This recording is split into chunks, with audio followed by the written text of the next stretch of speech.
દેશમાં મહિલાઓના વોટ લેવા માટે કરીને 3 બિલ ભેગા લાવ્યા। એક બાજુ સીમાંકન કરવાનું, એક બાજુ વસ્તી ગણતરી કરવાની અને એક બાજુ મહિલા સંશોધન બિલને બહાલી આપવાની। તમારે મહિલાઓને અનામત આપવા માટેની તમારી મહેચ્છા હોય, તમારી ઈચ્છા શક્તિ હોય તો કોંગ્રેસે તો 2023 માં કહી દીધું કે તમે આજથી કરીને એનો અમલ કરો, પણ મહિલાઓને હક્કે અધિકાર આપવા નથી।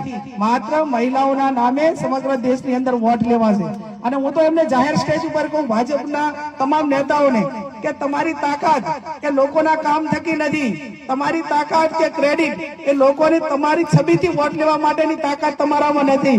એટલા માટે કરીને મહિલાઓને આગળ કરીને રાજકારણ કરવા માંગો છો અને જે મહિલાઓના નામે રાજકારણ કરે ને એના જેટલા કોઈ બીજા કાયર ના કહેવાય। આ કાયર લોકો છે કે જે પોતાની સત્તા માટે કરીને મહિલાઓને આગળ કરે છે। એટલે આવનાર સમયની અંદર આપ સૌ સાથે મળીને 26મી તારીખે જિલ્લા ને તાલુકા પંચાયતની ચૂંટણીનું મતદાન છે।